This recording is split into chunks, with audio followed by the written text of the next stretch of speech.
கலிபாக்களை புகழ்கிறார்களோ, எங்கே ஷேக புகழ்கிறாளோ அங்கே அவர் தன் ஷேக நிலையில் கொண்டு வர வேண்டும். ஆனா எங்க சர்தார் அடிக்கடிக்கு சொல்வான், ஒரு இடங்களிலே சுபரிஷா உன்னை எங்க கொண்டாடினாலும் சரி உன் ஷேக்க மறந்துடாது.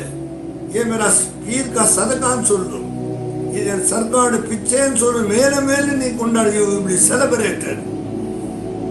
அதான் உன்னோட கமால் உன் சாமர்த்தியம் நினைச்சுக்கிட்டே நீ பிடாரா காலி வச்சாங்க எல்லாம் ஒண்ணும் இருக்காது. இன்று வரையும் நான் அதை சொல்ல மறக்கதில்லை. ஒரு சின்ன 8 to 8 ஒரு ரூம்ல தான் நான் வாழ்ந்தேன். நானும் பிராணி வாழ்ந்தோம். அங்கதான் கிட்டத்தட்ட நாங்க குழந்தைகள் தான் பெற்றெடுத்தோம். 5 பெண்களும் பெற்றெடுத்தோம்.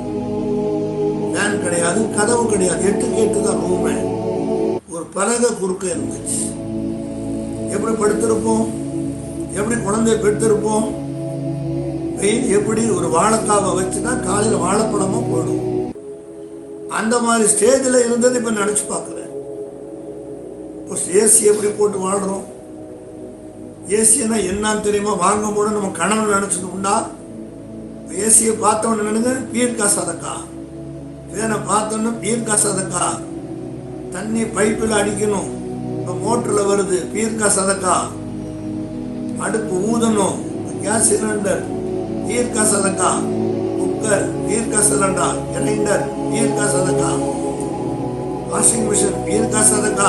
எதை பீர்க்கா சதக்கா இல்லைன்னு சொல்லுங்க நீங்க. அதெல்லாம் நினைச்சு பார்க்கும் போது தான் பீர்க்கா சதக்கான்னு உள்ளத்திலிருந்து வரும். தில் சே நிகல்தா ஹை அசர் ரக்தா. எந்த ஒரு செய்தி சொல் கல்புலேருந்து வருமோ அதுக்கு ரியாக்ஷன் உண்டு. நாவிலேருந்து வர்றதுக்கு பிரோஜனம் இல்லை.